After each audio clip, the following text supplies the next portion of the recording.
الحمد لله رب العالمين والصلاة والسلام على سيد الأنبياء والمرسلين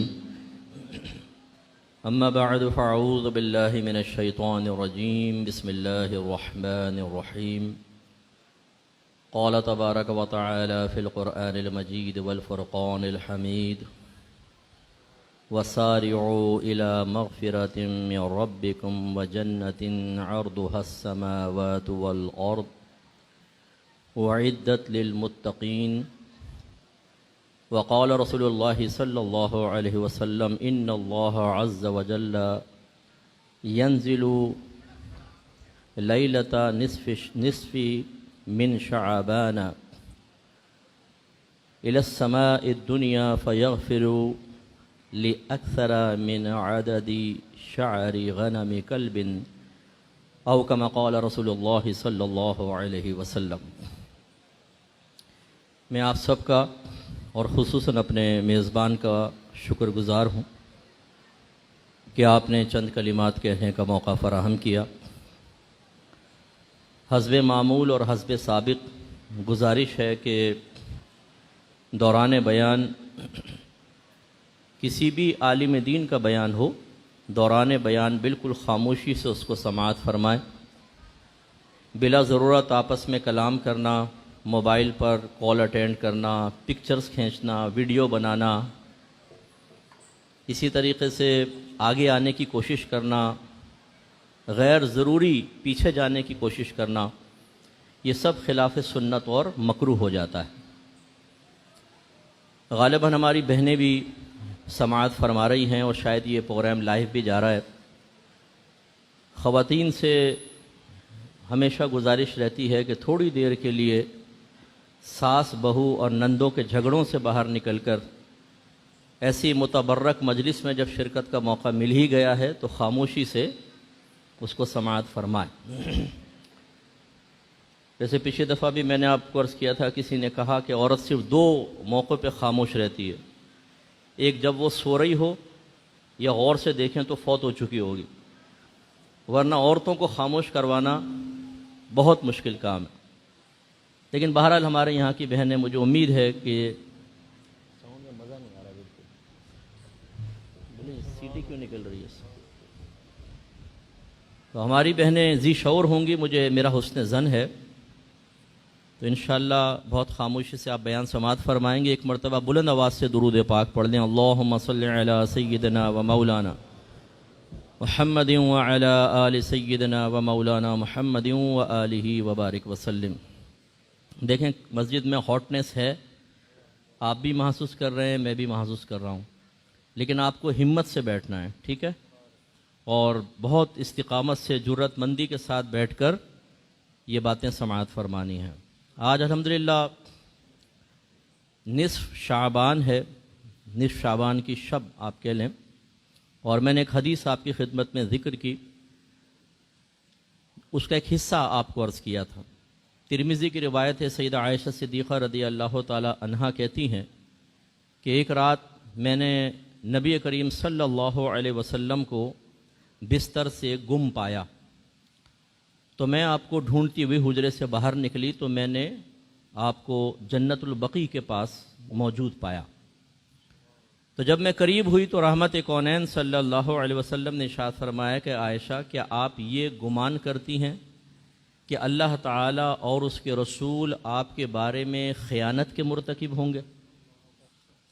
تو عرض کیا رسول اللہ ایسا نہیں ہے، میں نے سوچا شاید آپ دوسری ازواج میں سے کسی کے پاس چلے گئے ہیں، تو اس لیے میں باہر آ گئی۔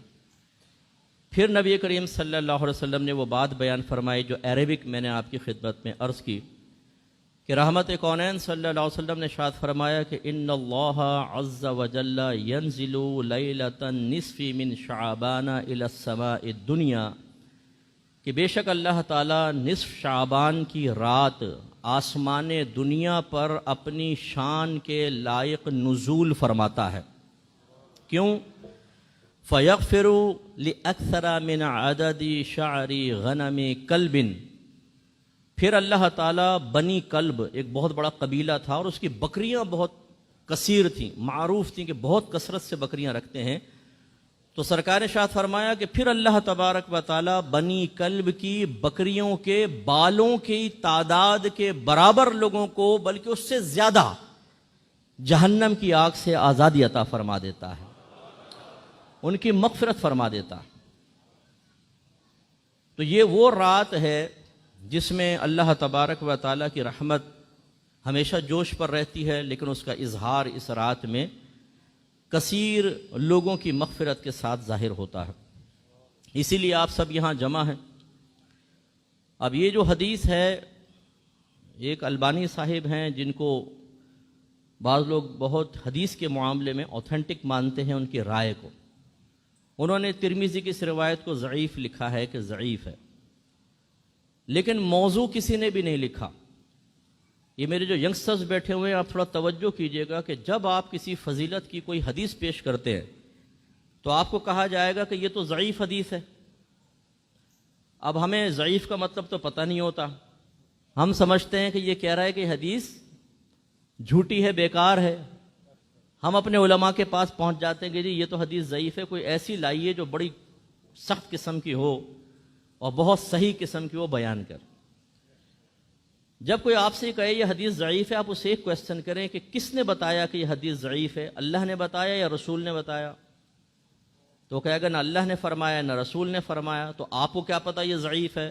تو وہ کہے گا جی جو حدیث کا شغف رکھنے والے علماء ہیں انہوں نے یہ بیان فرمایا کہ اس کے راوی تھوڑے سے کمزور ہیں، اس وجہ سے حدیث میں ضعف پیدا ہو گیا، کمزوری پیدا ہو گئی۔ جس حدیث میں تھوڑی کمزوری پیدا ہو جائے اس کو ضعیف کہتے ہیں۔ پھر آپ ایک اور کویسچن کریں، کیا ضعیف حدیث جھوٹی ہوتی ہے؟ جواب ملے گا نہیں، جھوٹی تو نہیں ہے۔ پھر ایک اور کویسچن کریں کہ کیا ضعیف حدیث فضائل کے سلسلے میں قابل اعتبار ہوتی ہے یا نہیں ہوتی؟ جواب آئے گا ہوتی ہے۔ جب ہوتی ہے تو پھر کون سی پریشانی ہے؟ ضعیف حدیث فضائل کے باب میں معتبر ہے، قابل اعتبار ہے، ضعیف حدیث جھوٹی حدیث کو نہیں کہتے ہیں۔ لہٰذا آپ کے نبی ارشاد فرما رہے ہیں کہ اللہ تبارک و تعالی اس رات میں جس میں آپ اور میں تشریف فرما ہیں اپنی شان کے لائق آسمان دنیا پر نزول فرماتا ہے، اور پھر بنی کلب کی بکریوں کے بالوں کی تعداد سے زیادہ لوگوں کو جہنم کی آگ سے آزادی دے دیتا ہے۔ تو اس لیے یہ دور بڑا فتنے کا دور ہے۔ جدید ٹیکنالوجی تقریباً ہر شخص کے ہاتھ میں آئی ہوئی ہے۔ پہلے دین کی بات سیکھنے کے لیے علماء کے پاس جانا پڑتا تھا، مساجد میں آنا پڑتا تھا۔ آج ہمارا نوجوان کلک کرتا ہے، فیس بک پہ پہنچ جاتا ہے، یوٹیوب پر پہنچ جاتا ہے، اور فیس بک یوٹیوب پر ایک سے ایک انسان بیٹھا ہوا ہے، ہر ایک اپنی اپنی بولی بول رہا ہے، اور اگر معذرت کے ساتھ میں لفظ استعمال کروں معاف کر دیجیے گا، چورن بیچ رہے ہیں بعض تو۔ اب ہمارے نوجوانوں کو یہ نہیں پتا ہوتا کہ کون صحیح کہہ رہا ہے کون غلط کہہ رہا ہے، بس وہ قرآن کا نام سنیں گے، حدیث کا، بخاری کا، مسلم کا، تو سمجھتے ہیں کہ جو یہ کہہ رہا ہے بالکل 100% صحیح کہہ رہا ہے۔ میں اپنے بچوں سے گزارش کرتا ہوں ایسا نہیں ہے۔ اللہ تبارک و تعالیٰ نے آپ کو واضح طور پر علماء کی بارگاہ میں حاضر ہونے کا مکلف بنایا ہے۔ فَاسْأَلُوا أَهْلَ الذِّكْرِ إِن كُنتُمْ لَا تَعْلَمُونَ، اگر تم نہیں جانتے اہل علم سے کویسچن کرو۔ کہیں یہ نہیں فرمایا اگر تم نہیں جانتے تو قرآن کھول لو، نہیں جانتے تو حدیث کھول لو، نہیں جانتے تو سوشل میڈیا پہ چلے جاؤ، نہیں جانتے تو واٹس ایپ پر وصول ہونے والی کسی پوسٹ سے نتیجہ اخذ کر لو۔ نہیں، مکلف بنایا ہے علماء سے رجوع کرنے کا۔ اچھا، علماء سے رجوع کرنے کا مطلب کیا ہے؟ کہ آپ جا کے عالم سے پوچھے جی کیا مسئلہ ہے، جو بتائے تو آپ کہیں ٹھہرو مجھے سوچنے دوں قبول کروں یا نہ کروں۔ نو، پھر اطاعت کا حکم ہے، اطیعوا اللہ واطیعوا الرسول واولی الامر منکم۔ اللہ تعالیٰ فرماتا ہے اللہ کی اطاعت کرو، اس کے رسول کی اطاعت کرو، اور ان لوگوں کی اطاعت کرو جو تم میں حکم والے ہیں۔ اور مفسرین کے قول کے مطابق یہاں حکم والے سے مراد علماء اور فقہاء ہیں۔ تو گویا کہ جب آپ کو کوئی چیز ایسی محسوس ہوتی ہے، آپ کو ڈاؤٹ محسوس ہوتا ہے، آپ کسی چیز کی تشریح چاہتے ہیں، توضیح چاہتے ہیں، تفسیر چاہتے ہیں، تو ان نوجوانوں کی طرح یا ان لوگوں کی طرح نہ کریں جو کہتے ہیں جی ہم مفتی گوگل صاحب کے پاس پہنچے اور ہم نے خود ریسرچ شروع کر دی ہے، میں نے ریسرچ کر کے مسئلہ نکالا ہے۔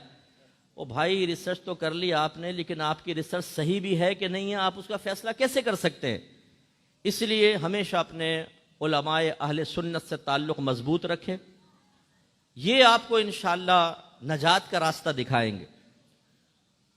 مسلمانوں کی میجورٹی آج آپ مسجدوں میں دیکھ لیں، پاکستان بھر کی اگر میں کہوں کہ فرض کر لیں 1,00,000 مسجدیں، فرض کر لیں 1,00,000 ہے، آپ کے اندازے کے مطابق اس 1,00,000 میں سے کتنی مسجدوں میں لوگ جمع ہو کر اللہ تعالیٰ کی رضا کی تلاش کر رہے ہوں گے؟ آپ کہیں گے 90%، 80%، اونلی کوئی 20% یا 10% ایسی ہوں گی جو ابھی بھی سنسان ویران، ان میں تالے لگے ہوں گے اور بلب بجھے ہوں گے۔ تو اس کا مطلب ہے کہ سمپل میجورٹی کس کو حاصل ہوئی؟ اہل سنت کو حاصل ہے۔ اور میرے آقا صلی اللہ علیہ وسلم نے واضح فرمایا لا تجتمع امتی علی الضلالہ، میری امت کبھی گمراہی پر جمع نہیں ہوگی۔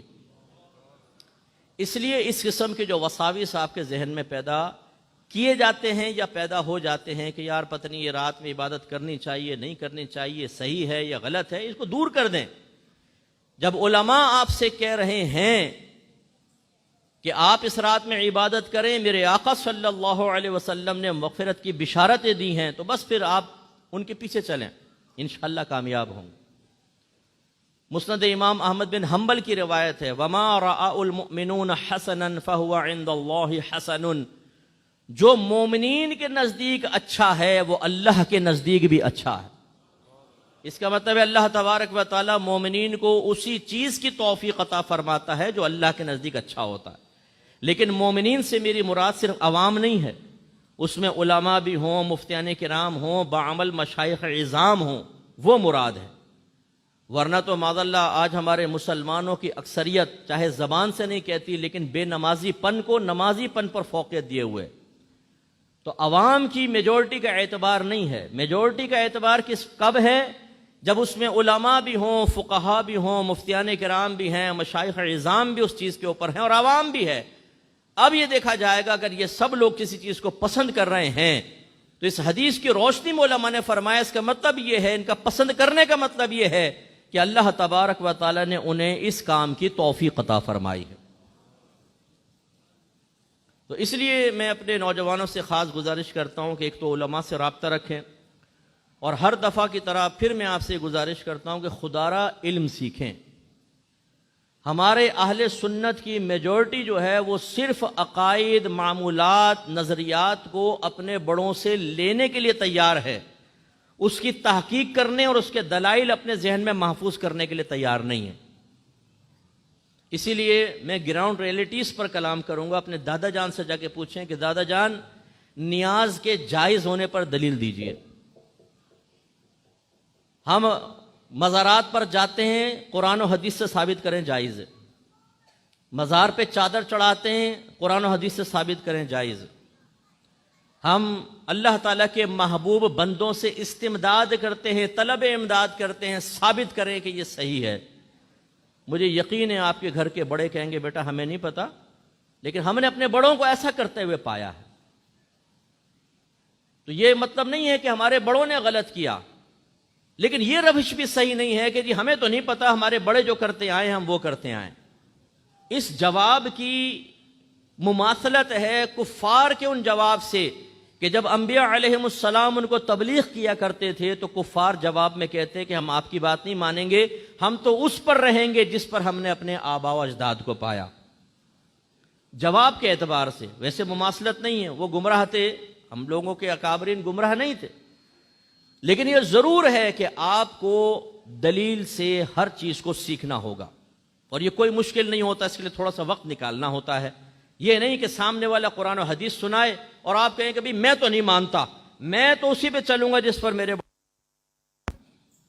تو یہ ٹھیک ہے بھائی، میں اس پہ چلوں گا جس پر میرے بڑوں نے کہا۔ یار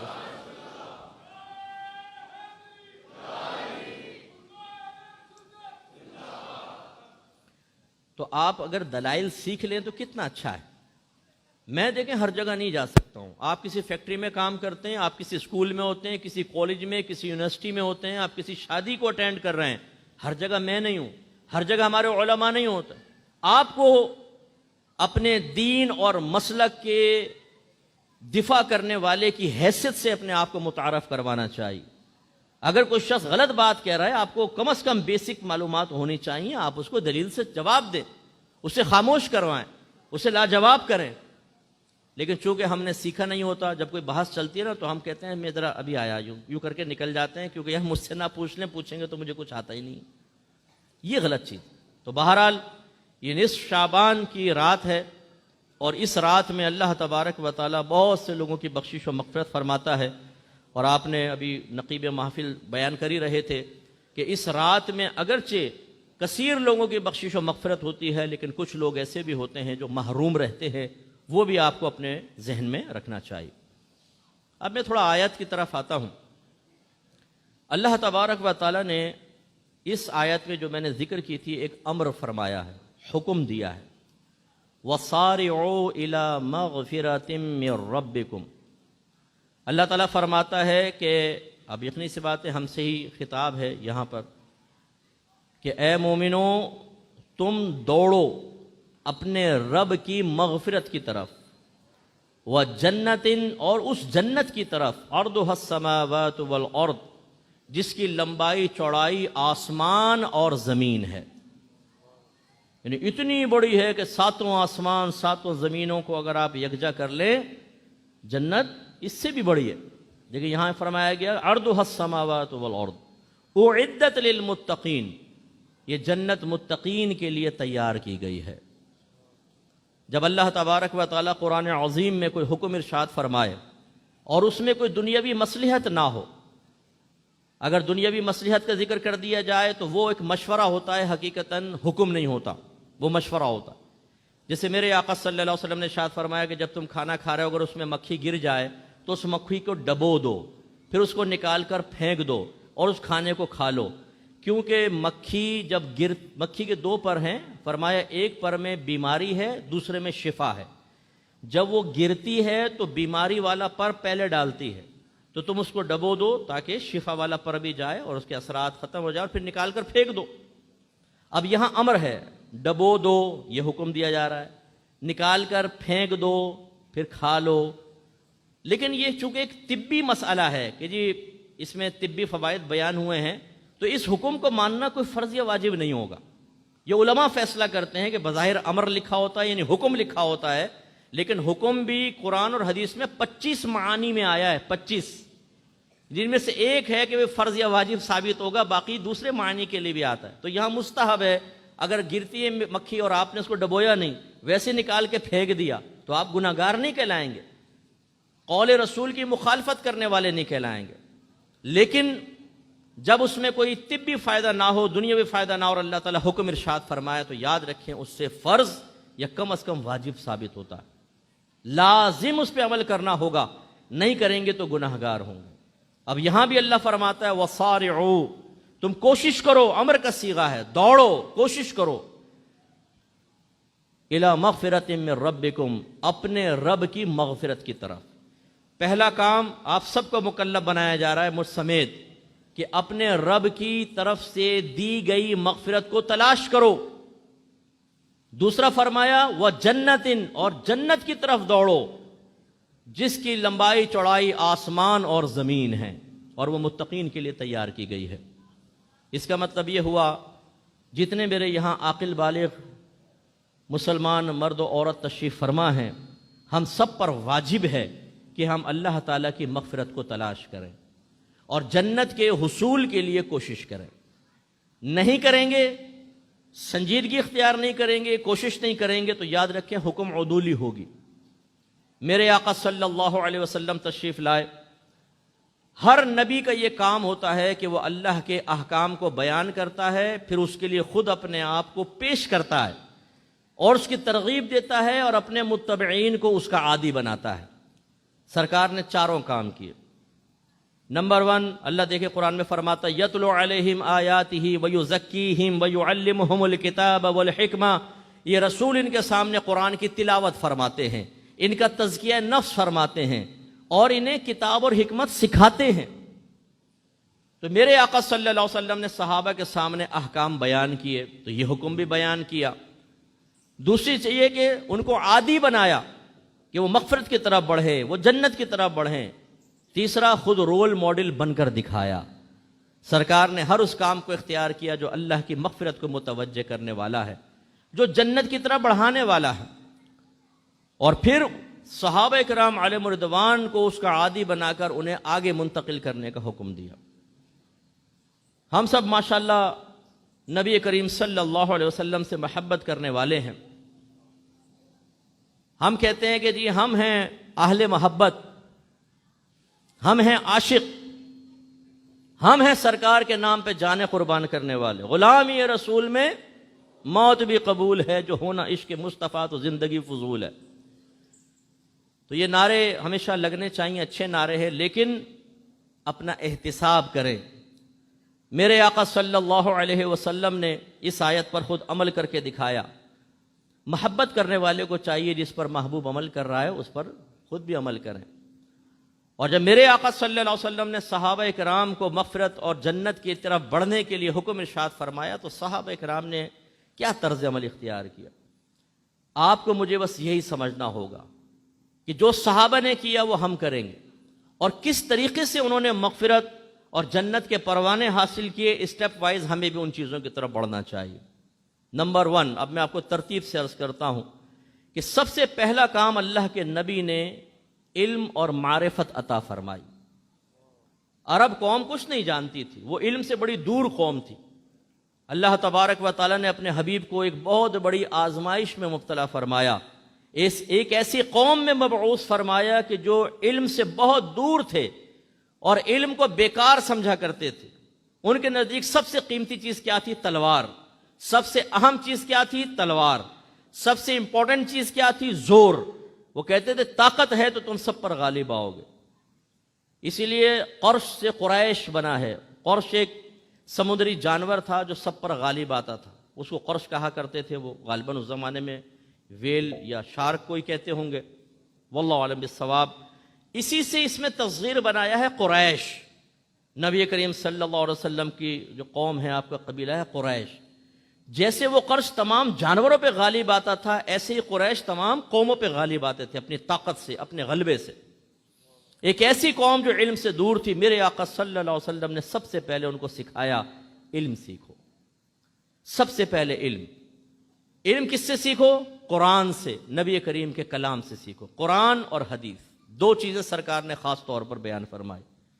اللہ نے یہ فرمایا نا، یتلو علیہم آیاتہ ویزکیہم ویعلمہم الکتاب والحکمہ، یہ نبی انہیں کتاب اور حکمت سکھاتے ہیں۔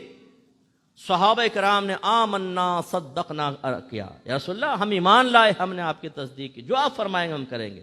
انہوں نے قرآن سیکھنا شروع کیا، حدیث سیکھنے شروع کی، اور علم اور معرفت کی برکت سے اللہ کا قرب بھی پایا اور درجات کی بلندی حاصل کی۔ پھر میرے آقا صلی اللہ علیہ وسلم نے اپنے آپ کو رول ماڈل بن کر دکھایا، سرکار نے عمل کیا۔ اللہ تعالیٰ نے اپنے حبیب کے عمل کو ہمارے لیے ایک بنیاد بنا دیا۔ لقد کان لکم فی رسول اللہ اسوۃ حسنہ، ضرور بے شک نبی کریم صلی اللہ علیہ وسلم کی عملی زندگی میں تمہارے لیے بہترین عملی نمونہ ہے، رول ماڈل بنے۔ ساتھ ساتھ سرکار کے احکام کا مکلف بنایا۔ وما آتاکم الرسول فخذوہ وما نہاکم عنہ فانتہوا، یہ رسول تمہیں جس چیز کا حکم دے اس کو اختیار کرو، اور جس چیز سے روک دے اس سے باز آ جاؤ۔ صحابہ کرام نے جواب میں یہ کہا کہ یا رسول اللہ پرانی عادتیں اتنی پختہ ہیں کہ ہم اطاعت نہیں کریں گے، ایسا کہا؟ بولے ایسا کہا؟ نہیں۔ انہوں نے فوراً کہا یا رسول اللہ ٹھیک ہے، ہم آپ کا حکم مانیں گے، جو فرمائیں گے مانیں گے۔ علم حاصل کیا، سرکار کا حکم مانا، سرکار کی سیرت کا مشاہدہ کیا، اور سرکار صلی اللہ علیہ وسلم کے طریق اور سنتوں کو اپناتے رہے۔ نتیجہ کیا نکلا؟ اللہ تبارک و تعالی قدیم ہمیشہ سے ہے، اس کی صفات بھی قدیم، وہ بھی ہمیشہ سے ہیں، اور صفات میں علم بھی ہے اور کلام بھی ہے۔ ابھی صحابہ کرام پیدا بھی نہیں ہوئے ہیں، اور اللہ تبارک و تعالی نے ازل سے اعلان فرما دیا رضی اللہ عنہم ورضوا عنہ، اللہ تعالیٰ ان سے راضی ہو گیا، وہ اللہ سے راضی ہو گئے، کیونکہ اللہ کے علم میں ہے کہ یہ میرے حبیب کی اطاعت کریں گے اور کیا مقام پائیں گے۔ ازل سے اعلان فرمایا ہے اللہ ان سے راضی، وہ اللہ سے راضی۔ تو جب کوئی اللہ اور اس کے رسول کی اطاعت کرتا ہے، کہنا مانتا ہے، مقاصد شرع کو پورا کرتا ہے، تو پھر اللہ رضا کا اعلان فرماتا ہے۔ اور ضمناً آپ کی خدمت میں گزارش کر دوں، اللہ تعالیٰ جانتا ہے، جانتا تھا کہ صحابہ کرام کے مابین آگے کیا معاملات ہونے والے ہیں، اس پر کوئی معاملہ مخفی نہیں تھا۔ ابھی صحابہ پیدا بھی نہیں ہوئے، ان کے درمیان ہونے والے معاملات ظاہری طور پہ معارض وجود میں بھی نہیں آئے، اور اللہ تعالیٰ ازل سے اعلان فرما رہا ہے رضی اللہ عنہم ورضوا عنہ، اللہ تعالیٰ ان سے راضی ہو گیا، وہ اللہ سے راضی ہو گئے۔ تو بس یہ اصول یاد رکھیے گا کہ جب اللہ ان سے راضی، وہ اللہ سے راضی، تو پھر آپ اور میں بیچ میں کیوں خواہ اپنے آپ کو تباہ کریں؟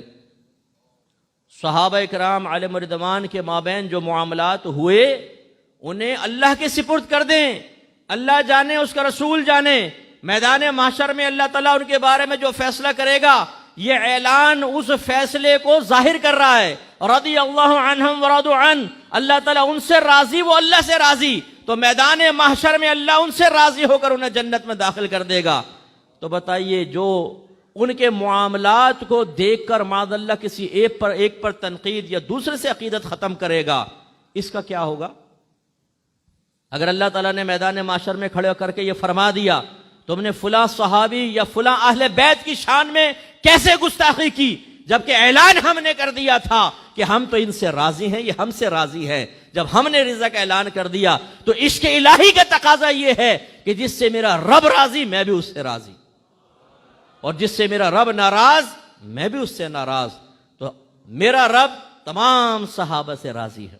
نعرہ تکبیر، نعرہ رسالت، نعرہ رسالت، نعرہ خلافت۔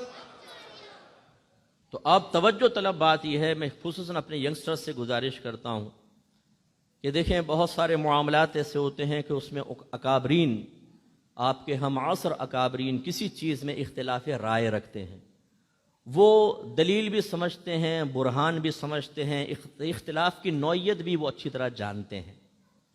یہ معاملات آپ علماء کے سپرد کر کے رکھیں۔ میں تو علماء کی خدمت میں بھی گزارش کرتا ہوں کہ کوئی بھی مختلف فی چیز سامنے آئے تو ٹیبل ٹاک ہونی چاہیے۔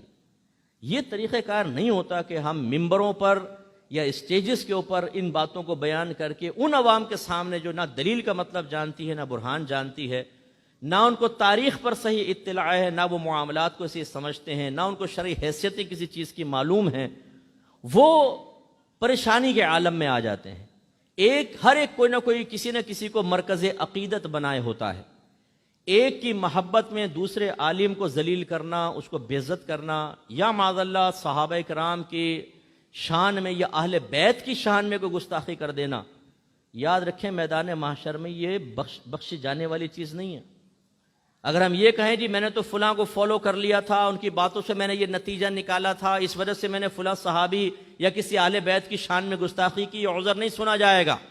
اللہ کا اعلان ہے رضی اللہ عنہم ورضوا عنہ، تو علماء کو بھی ہم سب کو چاہیے کہ کوئی بھی ایسا مختلفی مسئلہ ہو عوام میں اس کو ڈسکس نہ کریں، ہم اسے ٹیبل ٹاک کریں، بند کمروں کے اندر کریں، اور پھر کوئی نتیجہ مرتب کر کے عوام کے سامنے بیان کریں۔ نہیں نتیجہ نکلتا تو بھائی لکم دینکم ولی دین، آپ اپنے موقف پہ قائم رہیں، آپ کے دلائل ہیں، میں اپنے موقف پہ قائم رہتا ہوں، میرے دلائل ہیں، ٹھیک ہے؟ نہ آپ مجھے قائل کر سکے نہ میں آپ کو قائل کر سکا، آپ اپنے موقف پر رہیں، میں اپنے موقف پر۔ لیکن جب یہ چیزیں عوام میں ڈسکس کی جاتی ہیں تو وہ عوام جس بیچاری کو کچھ بھی نہیں پتا ہوتا، وہ دلائل کی قوت اور ضعف سے نہ آشنا ہے، نتیجہ نکلتا ہے کہ ان کے دل میں کسی کی بھی عقیدت کی بنا پر دوسرے سے بغض پیدا ہوتا ہے، اور یہ بغض پہ رکتا نہیں، اکابرین تک پہنچ جاتا۔ کوئی اہل بیت اطہار کی شان میں گستاخی کرتا ہے اور کوئی صحابہ کرام علیہم رضوان کی شان میں بک بک کر رہا ہوتا ہے اور اپنی آخرت کو برباد کر رہا ہوتا۔ میں آپ سے گزارش کروں گا آپ ایسا نہ کریں، اور میں ہاتھ جوڑ کر اپنے اکابرین کی خدمت میں گزارش کرتا ہوں، خدا را یہ نفرتوں کے وائرس نئی نسلوں کے اندر انجیکٹ نہ کریں۔ آپ دنیا سے چلے جائیں گے، یہ نفرت ختم نہیں ہوگی، ایک دوسرے کو دیکھیں گے نہیں، ایک دوسرے سے ہاتھ نہیں ملائیں گے، برے وقت میں ایک دوسرے کی مدد نہیں کی جائے گی، اس سے اہل سنت کبھی مضبوط نہیں ہوں گے، کمزور سے کمزور تر ہوتے چلے جائیں گے۔ میں نے دیکھا ہے نماز پڑھتے ہیں آپس میں ہاتھ نہیں ملاتے، کیوں؟ تمہارا مرکز عقیدت کوئی اور ہے، میرا مرکز عقیدت کوئی اور ہے، اس کی سوچ اور فکر علیحدہ ہے اور تمہارے بڑے کی تھاٹس علیحدہ ہیں، لہذا تم سے ہاتھ تک نہیں ملائیں گے۔ بعض اوقات ایک دشمن سے ہاتھ ملاتے ہوئے دیکھے گئے ہیں، ایک بد مذہب سے مسکراتے ہوئے ملتے دیکھے گئے ہیں، لیکن اپنے سنی بھائی سے ہاتھ ملانے کے لیے تیار نہیں۔ کیوں؟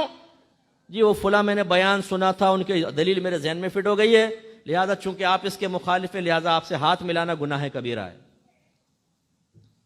یہ نفرتیں ختم نہیں ہوں گی اور آپ کو اختلاف کی نوعیت سے سمجھ میں آ نہیں سکتی ہے۔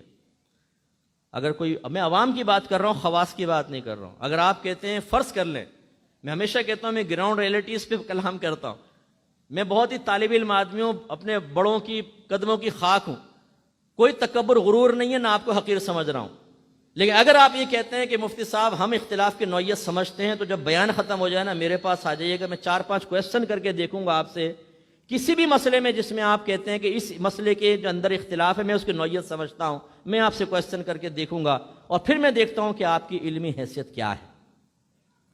میں 30 سال سے ورک کر رہا ہوں، میں نے نوجوانوں کو دیکھا انہیں کچھ نہیں پتا ہوتا۔ ابھی آپ میرا بیان سن کے باہر نکلیں گے، کوئی پوچھے گا کیا تھا، وہ کہے گا یار بریانی بہت اچھی تھی، بوٹی بڑی زبردست تھی، ذائقہ بہت اچھا تھا۔ وہ کہے گا بھائی میں بیان کے بارے میں پوچھ رہا ہوں، بیان بھی بہت اچھا تھا لیکن یاد نہیں رہا۔ یہ ہماری حالت ہوتی ہے، جس کو بیان یاد نہیں ہوتا باہر نکلتے ہوئے بیان بھول جاتا ہے، وہ پیچیدہ اختلافات کی نوعیت کو کیا سمجھے گا۔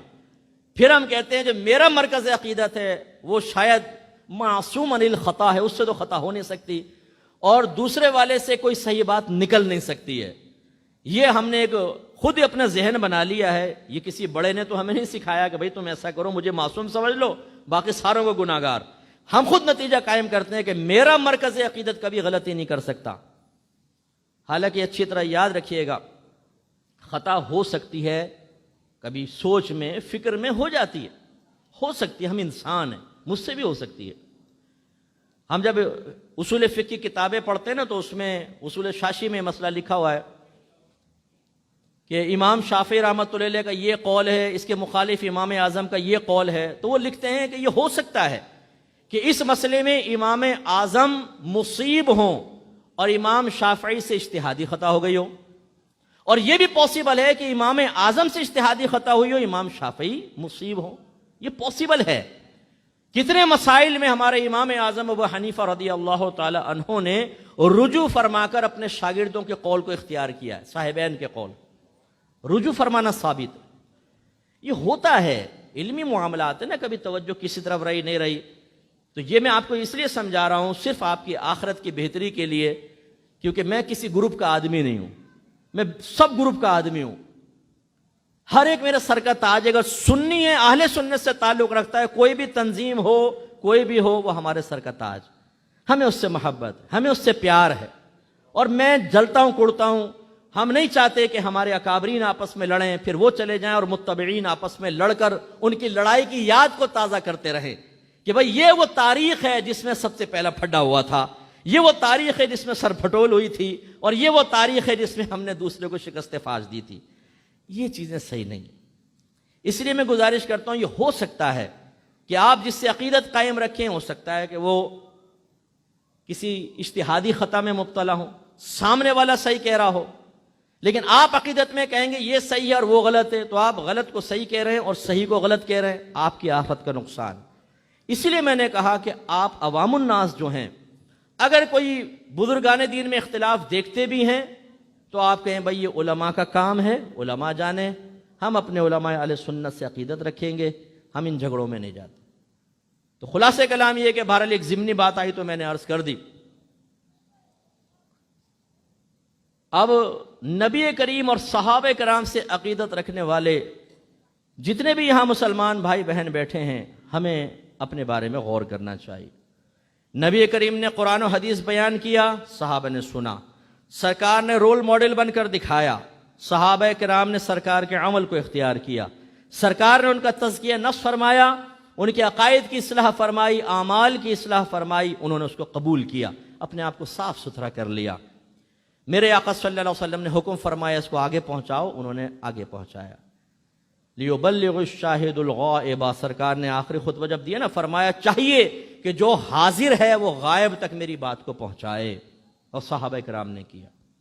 آپ اور میں یہ کر رہے ہیں کہ نہیں کر رہے؟ تو یہ جو جنت کی طرف مغفرت کی طرف بڑھنے کا حکم ہے، اس کا فرسٹ سٹیپ کیا ہے جو میرے آقا نے کیا؟ سب سے پہلے علم عام کیا۔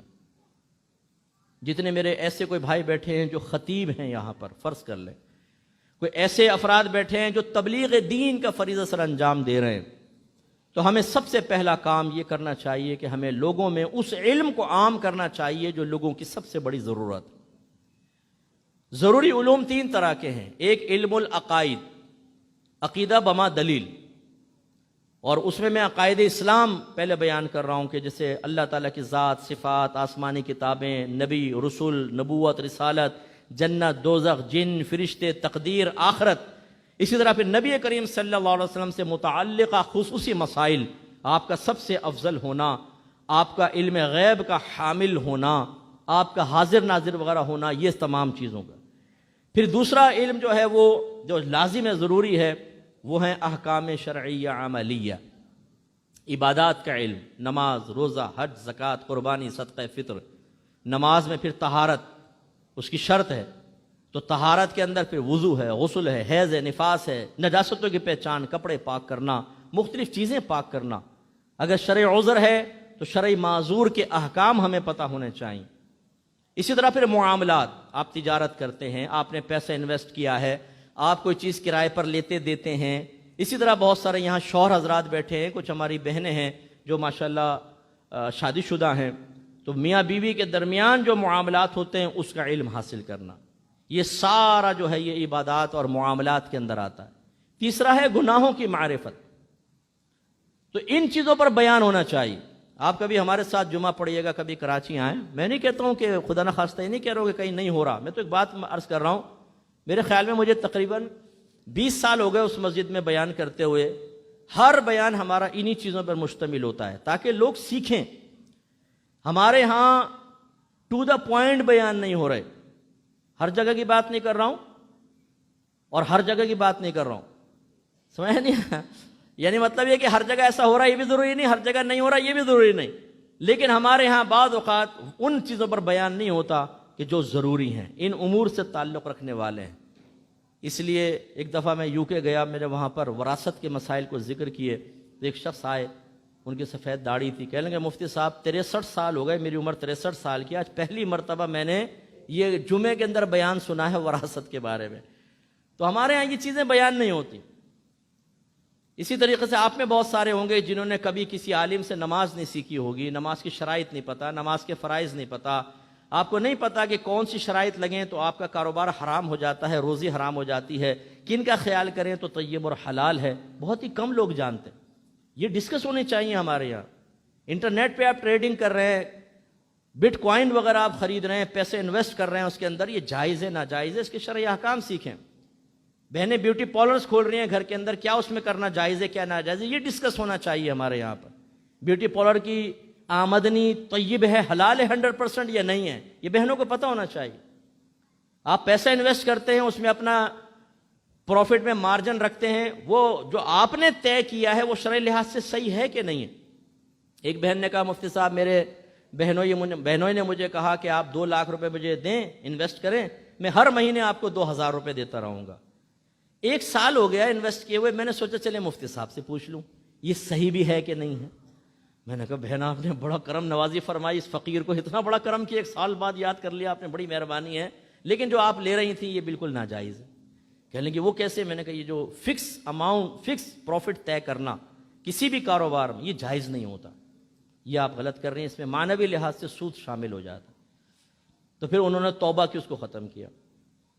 تو مسئلہ یہ ہے کہ یہ اگر ڈسکس نہیں ہوں گے ہمارے ممبروں پر، ہماری مساجد میں، اور خصوصاً جو ہمارے ینگسٹر جن مشکلوں میں گرفتار ہیں، آج یہ سوشل میڈیا پر بیٹھ کر لڑکیوں سے دوستیاں کر رہے ہیں، فیک آئی ڈیز بنائی ہوئی ہیں، اچھا ہیک کر رہے ہیں دوسروں کے اکاؤنٹس، اسی طریقے سے کہیں وائی فائی لگا ہوا ہے اس کا کوڈ ووڈ توڑ کے نا مفت میں استعمال کرتے ہیں نا، پھر کہتے ہیں بھائی نے آج تک کبھی پیسہ نہیں دیا انٹرنیٹ کا، ہر ایک کا کوڈ توڑ دیتا ہوں، میرے پاس ہیں کچھ ٹپس۔ دوسرے کہتے ہیں یار خدا کے واسطے مجھے بھی بتا دے، 150 لے لے مجھے بھی بتا دے، وہ اسے بھی بتا دیتا ہے، وہ کسی کا بھی وائی فائی کا کوڈ توڑ کے آرام سے وہ پاسورڈ وغیرہ توڑ کر اور وہ یوز کر رہے ہوتے ہیں، حالانکہ یہ گناہ ہے، یہ جائز نہیں ہے۔ اب ان چیزوں پہ کلام ہونا چاہیے. کتنے ہمارے نوجوان اتنے گناہوں میں ملوث ہیں، کچھ انتہا نہیں. تو ایک تو یہ ہمارا جو نبی کریم صلی اللہ علیہ وسلم نے علم سکھایا، تو جو سکھانے کی قابلیت رکھتے ہیں انہیں چاہیے کہ وہ یہ کام کریں. دوسرا، صحابہ نے علم کو سیکھا، اب اس میں آپ سب کی بھی ذمہ داری بنتی ہے. آپ علم سیکھیں، علم سیکھیں گے تو مغفرت حاصل ہوگی، علم سیکھیں گے تو جنت حاصل ہوگی. علم نہیں سیکھیں گے آپ کے لیے جنت حاصل کرنا اور مغفرت حاصل کرنا بہت دشوار ہو سکتا ہے. ناممکن نہیں کہوں گا، اللہ کی رحمت بہت بڑی ہے، لیکن اللہ تبارک و تعالی نے جو قانون بنائے ہیں، جو ہمیں علم سکھایا، ادب سکھایا، اپنے حبیب کو بھیجا. اور سوچئے ذرا، کم و بیش 1,24,000 انبیاء علیہ السلام کو بھیجا کہ میرے قوانین بتاؤ، میرے اصول بتاؤ، لوگوں کو کہو کہ اس کی پابندی کریں تو میری مغفرت ملے گی، جنت ملے گی. بیکار ہے کہ ہم سیکھیں نہیں اور کہیں یار اللہ بخش دے گا، یار یہ تو ایسے بولتے رہتے ہیں.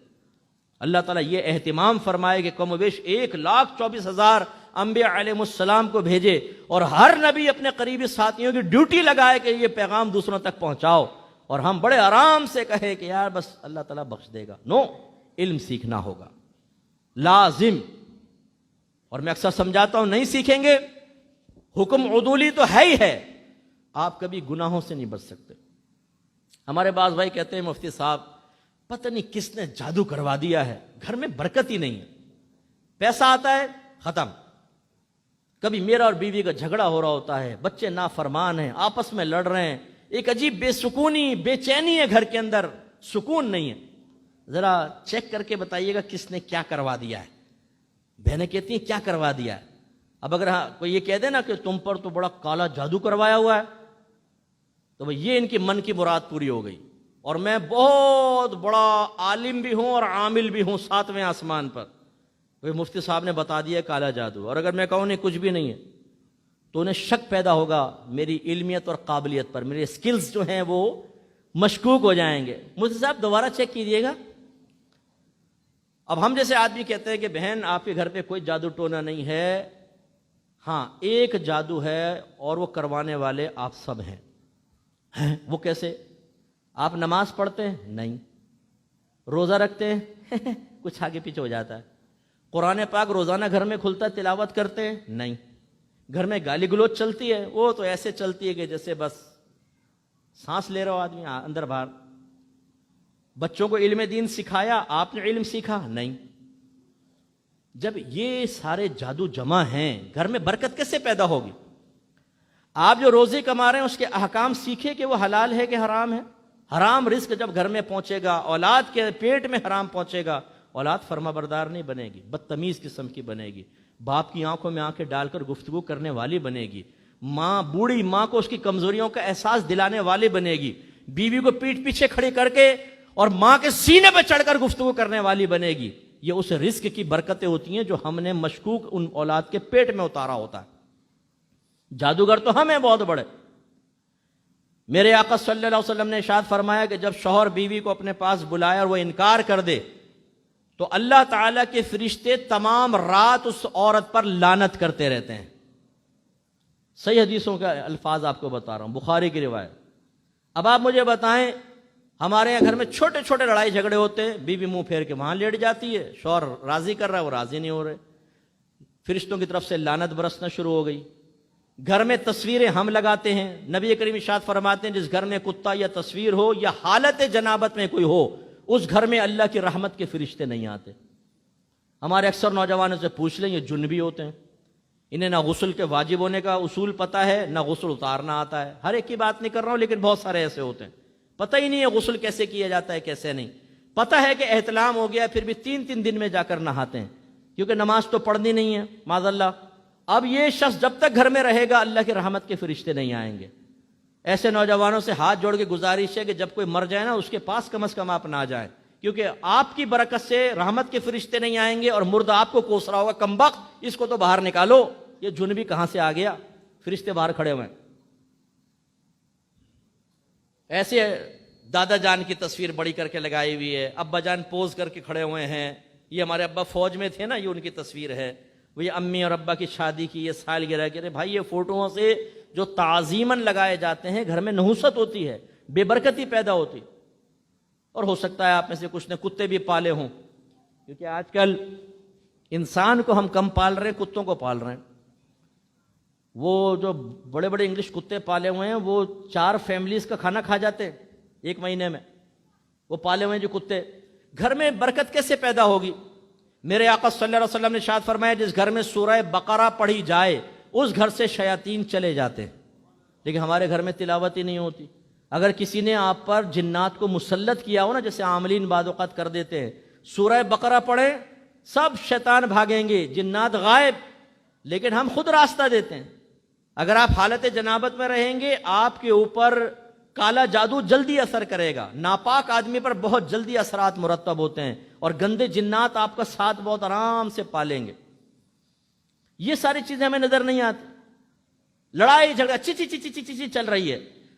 میرے آقا صلی اللہ علیہ وسلم عورتوں سے کو سمجھاتے ہوئے فرماتے ہیں، اگرچہ صحابی سے خطاب ہے کہ اگر میں کسی مخلوق کو سجدہ کرنے کا حکم دیتا تو بیویوں کو حکم دیتا کہ اپنے شوہروں کو سجدہ کریں۔ اتنا اعلیٰ مقام، اور ہماری بعض بیویوں نے شوہر کو پاؤں کی جوتی بنایا ہوا، بات بات میں لڑنا جھگڑنا اور گریبان تک ہاتھ پہنچ جانا۔ ایک بھائی نے مجھے بڑے ہی عاجزی کے ساتھ میسج کیا، مفتی صاحب میری بیویاں مجھے گالیاں دیتی ہے، میں کیا کروں؟ بھائی اب میں کیا اس کو بولتا پپو کو، بھائی تو گالیاں سن رہے ہے، تیری حیا کہاں چلی گئی اور کیا غیرت کہاں سو گئی ہے؟ ایک بہن نے مجھے روتے ہوئے کال کی، اچھا یہ بہنیں بھی ماشاءاللہ بھی سن رہی ہوں گی، خیر ہم لوگوں کو اتنا پرانا تجربہ ہے، ہم ان کے رونے دھونے پہ نہیں جاتے نا، سب سے پہلے معاملے کی تہہ کی طرف جاتے ہیں۔ وہ بہن رونے لگی، وہ صاحب میرے شوہر نے مارا مجھے، یہ کیا وہ کیا۔ میں نے کہا بہن ایک منٹ خاموش ہو جاؤ، پہلے یہ بتاؤ سچ سچ آپ نے کیا کیا تھا؟ کہ لیکن میں نے بھی گریبان پکڑا تھا اور 2 گالیاں دی تھی۔ اب جس گھر میں شوہر کا یہ حال ہو کہ اس کو بات بات پہ گالیاں بک رہی ہو، عورت سینے پر چڑھ کے گفتگو کر رہی ہو، اپنے بھائیوں کی بیک کا فائدہ اٹھاتے ہوئے اسے ڈرا رہی ہو، کچھ کیا نا میں بھائی کو فون کرنا، وہ شوہر نے کہا نہیں بھائی نہیں کرتے نا، بھائی بڑا خطرناک ہے، آ کے ڈنڈے سوٹے مارے گا مجھے۔ وہ شوہر کو غلام بنایا ہوا ہے۔ بھائی شوہر غلام بننے کے لیے پیدا نہیں ہوا، اللہ نے اس کو حاکم بنایا ہے۔ آپ اسے محکوم بنانے کے چکر میں، ایک بہن کہنے لگی مفتی صاحب کو ایسا وظیفہ دیں شوہر میرا کہنا مانے، تو میں نے اسی مذاق میں کہا، میں نے ایسا وظیفہ دوں کہ آپ کہیں کھڑے ہو جاؤ کھڑے ہو جائے، آپ کہیں بیٹھ جاؤ بیٹھ جائے، کہ ہاں ایسے ہی چاہیے۔ بھائی اس لیے شوہر نہیں ہوتا ہے، ہاں لیکن اس کا مطلب یہ بھی نہیں ہے کہ شوہر حضرات تھوڑا سا مونچھوں کو تاؤ نے سنا تھا مفتی صاحب نے کیا کہا تھا۔ میرے آقا صلی اللہ علیہ وسلم نے اپنے آخری خطبوں میں عورتوں کے حقوق کو بیان فرمایا، فرمایا اللہ تبارک و تعالیٰ نے کمزور مخلوق کو تمہارے تابع کیا ہے، تم ان عورتوں کے معاملے میں ہمیشہ اپنے اللہ سے ڈرتے رہنا۔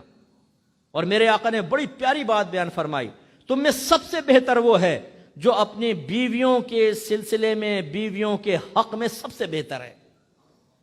اور ایک روایت میں ارشاد فرمایا تم میں بہتر وہ ہے جو اپنے گھر والوں کے معاملے میں بہتر ہے، اور اپنے گھر والوں کے معاملے میں تم سب سے بہتر ہوں۔ یہ سرکار نے تحدیث نعمت کے طور پہ بیان فرمایا، ورنہ سرکار بڑی عاجزی والے کلمات بیان فرماتے ہیں، لیکن بعض جگہ سرکار اللہ تعالیٰ کے حکم سے تحدیث نعمت کے طور پہ اپنا کمال ذکر فرماتے ہیں۔ جیسے ارشاد فرمایا کہ میں اولین اور آخرین سب سے بہتر ہوں، جو پہلے آئے ان سے بھی بہتر، جو بعد میں آئے ان سے بھی بہتر ہوں۔ تو سرکار فرما رہے تم میں سب سے بہترین وہ ہے جو اپنے بیویوں کے معاملے میں بہترین ہو۔ اچھا بہترینی کا کیا مطلب ہے؟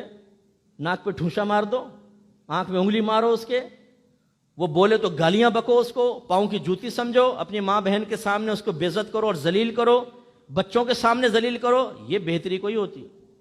بہتری چیز یہ ہے کہ اپنی بیوی کے جذبات، احساسات، فیلنگز کا خیال کریں، اسے علم سکھائیں، اسے نیک بنائیں، پرہیزگار بنائیں، اس کی عزت کریں۔ اگر اس سے کوئی خطا واقع ہو جائے اس کو نوٹ کر لیں، تنہائی میں پیار محبت سے اس کو سمجھائیں، مناسب موقع دیکھ کر اس کو سمجھائیں، یہ ہے ایک بہترین شوہر۔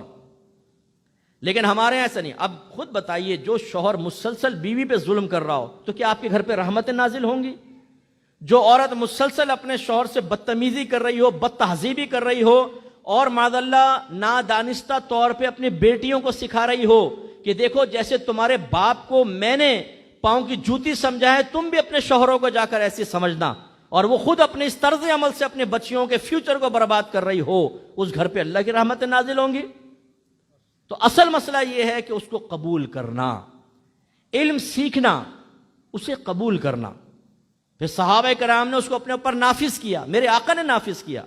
ہم میں سے بہت سارے ایسے ہوتے ہیں جن کو بہت سی چیزوں کا علم ہوتا ہے لیکن عمل نہیں کرتے۔ کتنے نوجوان یہاں ایسے بیٹھے ہوں گے جن کو بہت سارے گناہوں کے بارے میں پتہ ہے کہ یہ گناہ ہے، شراب حرام ہے، لیکن دوستوں کے ساتھ بیٹھ کے ڈرنک کر رہے ہیں۔ میرے آقا فرماتے ہیں کلو مسکرین حرام، ہر نشہ لانے والی چیز حرام ہے، سرکار نے فرمایا ممنوع ہے۔ کتنے نوجوان ایسے بیٹھے ہوں گے جانتے ہیں چیز ممنوع ہے لیکن اس کو کر رہے ہیں۔ اللہ تعالیٰ فرمایا وَلَا تُلْقُوا بِأَيْدِيكُمْ إِلَى التَّهْلُكَةِ، اپنے آپ کو جان بوجھ کر ہلاکت میں مبتلا نہ کرو۔ کتنے نوجوان ایسے ہیں جو ایسی چیزیں کھانے کے عادی ہیں جو ان کی صحتوں کو ختم کر رہی ہے۔ گٹکے بھرے ہوئے ہیں، جی ایم، ماوا، وہ پتہ نہیں کیا کیا نام ہے بھائی۔ کچھ سمد بونڈ کا نشہ کر رہا ہے، اسے سونگ سونگ کے وہ اپنے جگر کو چھلنی کر رہا ہے، کوئی کچھ یہ پتہ نہیں ہے ہمیں نہیں معلوم کہ نماز پڑھنا فرض ہے، 5 وقت نماز پڑھنا فرض ہے، اور سب سے مشکل نماز فجر کی نماز ہے، اور بڑی برکت والی اور بڑی فضیلت والی ہے جو فجر کی نماز پڑھ کر گھر میں تھوڑی دیر قرآن پاک کی تلاوت کرے، ذکر الہی کرے، اللہ تبارک و تعالیٰ اس پہ رزق کے دروازے کھول دیتا ہے۔ ہمیں نہیں معلوم، لیکن ہم میں سے کتنے ایسے بیٹھے ہوں گے کئی مہینوں سے فجر کی نماز نہیں پڑھی ہے، اور یہ بھی توفیق نہیں ہے کہ جو خراٹے لے رہی ہے بیوی ساتھ میں پڑھی ہوئی اس کو اٹھائے کہ اٹھ بھائی نماز پڑھ۔ گھر میں نحوست اسی لیے تو ہے کہ فجر کی نماز میں جب اللہ تبارک و تعالیٰ کی رحمت اس وقت میں آپ کی طرف متوجہ ہے تو رحمت کا متلاشی بستر پہ پڑا ہوا خراٹے لے رہا، خر خر لگایا ہوا ہے، بھائی ابے اٹھو نماز پڑھو۔ مؤذن صاحب اعلان کر رہے ہیں حی علی الصلاۃ، آؤ نماز کی طرف، حی علی الفلاح، آؤ بھلائی کی طرف، الصلاۃ خیر من النوم، نماز نیند سے بہتر ہے۔ ہم کہتے ہیں نہیں، فلاح کی طرف نہیں، نماز کی طرف نہیں، بستر۔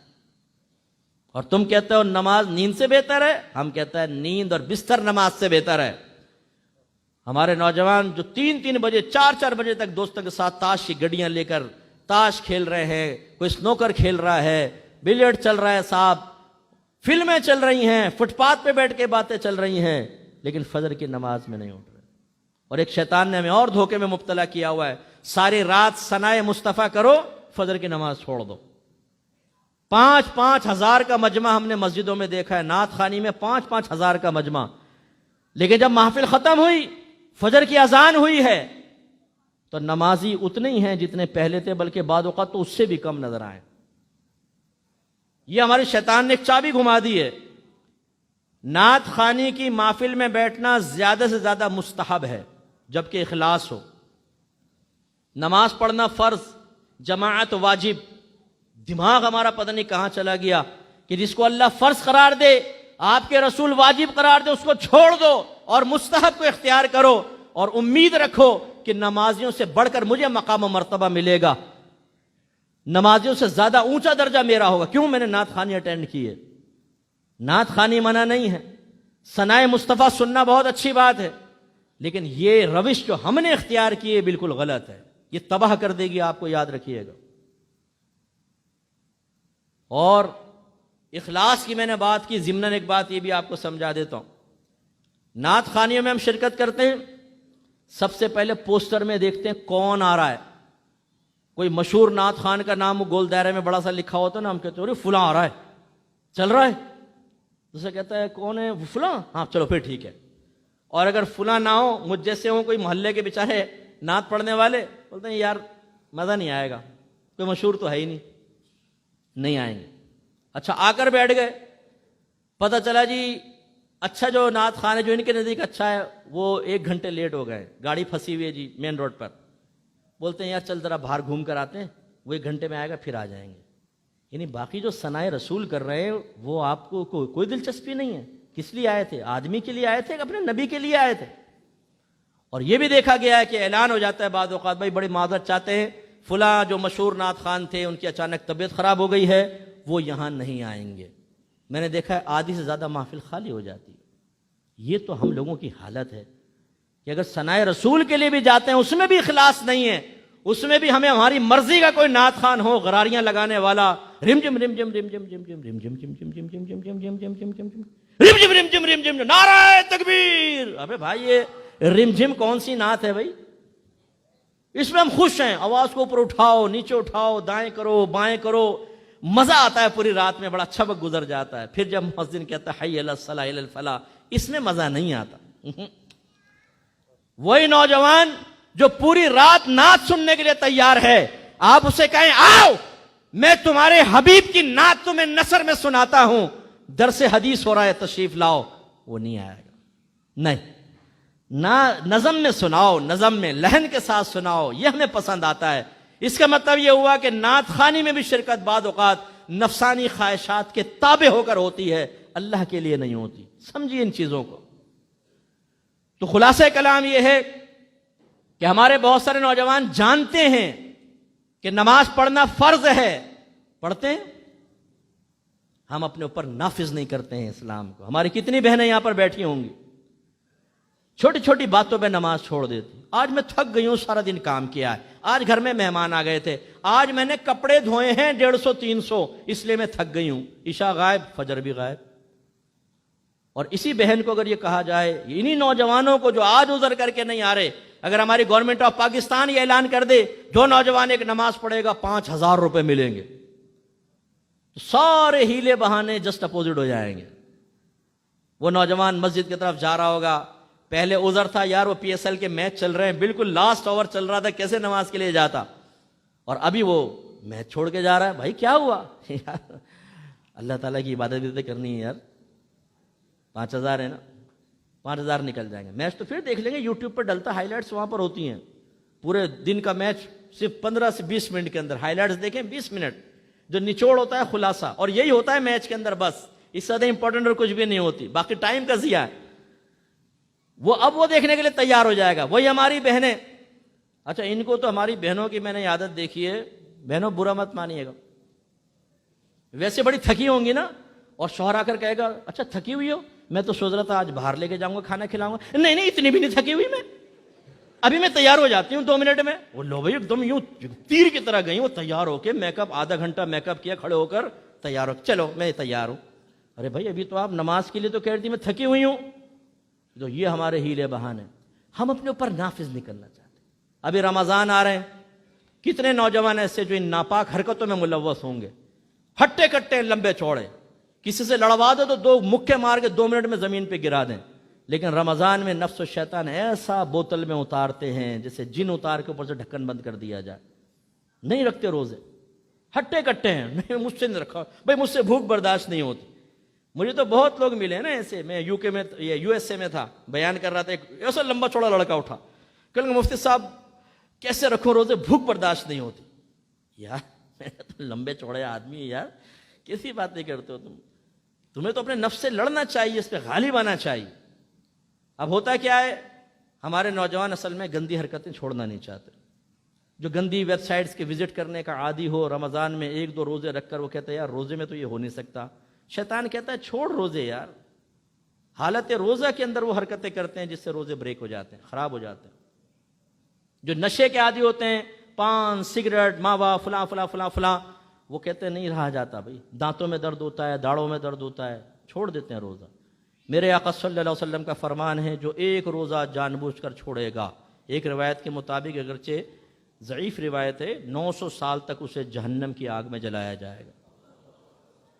چلے اس کو چھوڑ دیں، ہم صحیح حدیث آپ کو عرض کر دیتے ہیں. نبی کریم نے فرمایا اگر کوئی جان بوجھ کر ایک روزہ قضا کر دے، پھر اگر اس کی قضا میں ساری عمر بھی روزہ رکھتا رہے، اس روزے کا ثواب اور برکت نہیں پا سکتا، پھر کچھ حاصل نہیں ہوگا. تو اس لیے میرے نوجوانوں، اصل کیا ہے، چیز کو اپنے اوپر نافذ کرنا. ایسے ہی بعض لوگ علماء سے اس لیے مسئلے نہیں پوچھتے ہیں کہ پوچھیں گے تو شیطان کہتا ہے پھنس جائے گا. کاروبار اچھا چل رہا ہے، پروفٹ زبردست قسم کا آ رہا ہے، یہاں سے بھی وہاں سے بھی، بچے بھی اچھے اسکول میں پڑھ رہے ہیں، بیوی کو بھی سونے کے سیٹ دے دے کر اس کے چہرے پر پھیلی ہوئی مسکراہٹ کو دیکھ کر شوہر کا سیر و خون بڑھ رہا ہے، ماں بھی راضی ہے، ابا بھی بڑی عزت دے رہے ہیں، محلے میں بھی عزت ہے، بڑی گاڑی شاں کر کے ادھر سے ادھر جا رہی ہے. اب اس میں اگر کسی عالم سے پوچھا اور اس نے کہہ دیا کہ ذریعہ آمدنی ٹھیک نہیں ہے، اس میں تبدیلی پیدا کرو، تو بڑا مسئلہ ہو جائے گا. اس لیے آخرت میں بھگت لیں گے، چھوڑ دو، آخرت میں بھگت لیں گے، ابھی کسی سے نہ پوچھو. آپ یقین کیجئے کہ الحمدللہ 17 سال سے میرا احکام شریعت پروگرام چل رہا ہے. اب تو تقریباً لوگ مجھے جانتے ہیں، جو جتنے بھی اہل سنت ہیں، بلکہ دوسرے مسالک کے بھی ہمارے پروگرام دیکھتے ہیں. کتنے کاروباری حضرات ایسے ہیں جو اپنا کوئی بھی نئی ڈیل کرنے سے پہلے وہ مجھ سے مشورہ کرتے ہیں. مفتی صاحب ہم نے یہ کر رہے ہیں، اور بیٹھے ہوئے ہیں یہاں پہ لوگ، تھوڑا سا بتائیے گا مسئلہ، یہ ڈالنے کنڈیشن نہیں ڈالنے. بڑی خوشی ہوتی ہے اس وقت مجھے. اور ایسا نہیں ہے ان کا کاروبار تباہ ہو رہا ہے، کروڑ پتی لوگ ہیں، کروڑ پتی. یہ ہمیں خوف ہوتا ہے کہ اگر ہم اللہ کے راستے پہ چلے، رسول کے راستے پہ چلے، ہم جنت کے راستے پہ چلے تو اللہ تعالی ہماری سب کچھ چھین لے گا، اور جب ہم شیطان کے راستے پہ چلیں گے تو بڑی برکت حاصل ہوگی. یار دماغ صحیح ہے کہ نہیں ہمارا؟ یہ ہمارا ایمان ہے. اس لیے ہم جانتے ہیں بعض اوقات میں غلط طریقے سے روزی کما رہا ہوں. بہت سارے یہاں امپلائی بیٹھے ہوں گے، خصوصاً اگر کوئی گورنمنٹ جاب کرتا ہے تو جیسے ہمارے پولیس کے محکمے میں بہت اچھے اچھے لوگ ہیں.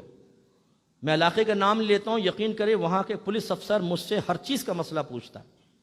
مفتی صاحب آدمی پکڑے گئے، ریکوری بھی ہوئی ہے، جن جن کی چوری تھی وہ گئی لیکن مال بچ گیا، اس مال کی کیا شرعی حیثیت ہے، کہاں خرچ کر سکتے ہیں، کیا ہم رکھ سکتے ہیں یا کسی غریب کو بانٹ دیں. وہ مسئلے پوچھتے ہیں مجھ سے. بڑی خوشی ہوتی ہے مجھے، یار کتنے اچھے اچھے لوگ ہیں پولیس میں. پھر وہ کہتا ہے مفتی صاحب پولیس کے محکمے میں ہر ایک غلط نہیں ہے، لیکن پولیس کا محکمہ تھوڑا سا بدنام ہو گیا. ایسے ہی جو گورنمنٹ جاب کرنے والے ہیں بہت اچھے اچھے لوگ ہیں لیکن بدنام ہو گئے کام چوری کے اندر. تو یہ سمجھ لیجئے کہ اگر آپ کی ڈیوٹی صبح 8 بجے سے فرض کر لیں شام 5 بجے تک ہے تو آپ اجرت کے مستحق کامل طور پہ اس وقت ہوں گے جب 8 سے 5 اپنے آپ کو ڈیوٹی پر حاضر رکھیں گے، چاہے کام ہو یا نہ ہو. اگر آپ 9 بجے پہنچے 1 گھنٹے کی یہ سیلری لینا آپ کے لیے حرام ہے، اور اگر آپ 15 منٹ پہلے نکل آئے تو آخری 15 منٹ کی سیلری لینا آپ کے لیے حرام ہے. اور ہمارے یہاں کیا ہوتا ہے، یہ میرا جاننے والا ہے، میں کہتا ہوں یار ذرا میں نکل رہا ہوں تھوڑا لگا دیو. میں کہتا فکر مت کرے یار، بیٹھا ہے نا بھائی، اور ایسی فون کر دیں گے یار آج میں تھوڑا سا 2 گھنٹے بعد آؤں گا ذرا حاضری لگا دیو، اور پیسہ کھا رہے. یہ حرام ہے. یہ روزی آپ کے پیٹ میں جائے گی، آپ کے بچوں کے پیٹ میں جائے گی، حرام ہوگا. فائلیں رکھی ہوئی ہیں لیکن ان کو فائلوں پر کام نہیں ہو رہا، میچ دیکھے جا رہے ہیں. اگر کام موجود ہے آپ اس ٹائم کام نہیں کریں گے، اتنے ٹائم کی تنخواہ کے مستحق نہیں ہوں گے، وہ آپ کی نہیں ہے تنخواہ. اگر آپ لیں گے حرام.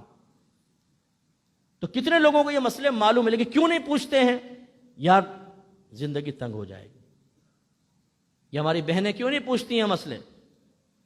ان کے پاس سونے کے سیٹ پڑے ہوئے ہیں، بہت سارے پیسہ پڑا ہوا ہے، لیکن ان سے بڑی فقیرہ پاکستان میں کوئی نہیں ہے. قربانی کا ٹائم آئے گا، زکوٰۃ کا ٹائم آئے گا، بولیں ہم کون سا کماتے ہیں بھائی، تو زکوٰۃ کون دے گا، قربانی کون، وہ ہے نا قربانی کا بکرا، زلیخا کا ابا وہ کرے گا. وہ ابا بیچارہ اپنی بھی تنخواہیں نکال رہا ہے، بیوی کی بھی نکال رہا ہے. ارے بھائی یہ زکوٰۃ اور قربانی جس کے پاس مال ہوتا ہے اس پر واجب ہوتی ہے اور اسی کو ادا کرنی چاہیے. مالی عبادت اللہ نے لازم اس لیے کی ہے کہ بعض اوقات اللہ تعالیٰ کسی کا مال کسی کو دے دیتا ہے، کسی کا مال کسی کو دیتا ہے بطور امانت، اور حکم دیتا ہے اب یہ امانت آپ وہاں تک پہنچائیں. آپ کے پاس اگر مال ہے اس میں زکوٰۃ بنتی ہے، سمجھ لیں جو زکوٰۃ بن رہی ہے نا یہ آپ کا نہیں ہے، یہ غریبوں کا تھا جو اللہ نے آپ کو بطور امانت دیا. میرے آقا صلی اللہ علیہ وسلم نے حضرت معاذ بن جبل رضی اللہ تعالیٰ عنہ کو یمن کا حاکم بنا کر بھیجا تو ارشاد فرمایا اے معاذ وہاں کے امیروں سے زکوٰۃ لینا اور ان کے غریبوں میں تقسیم کر دینا. ایسے ہی دوسرا اس میں بڑا مقصد یہ ہوتا ہے کہ ایک تو غریب کا حق نکلے، دوسرا مال کی محبت دل سے دور ہو. امتحان اللہ سے بھی محبت ہے، مال سے بھی محبت ہے. امتحان یہ ہے کہ اللہ کی محبت میں مال خرچ کیا جاتا ہے یا خرچ مال یا مال کی محبت میں اللہ تبارک و تعالیٰ کے حکم کو ٹالا جاتا ہے. امتحان ہے، اور ہماری اکثر بہنیں اس میں ناکام ہوتی ہیں اور شوہر اس میں معاون بنتے ہیں.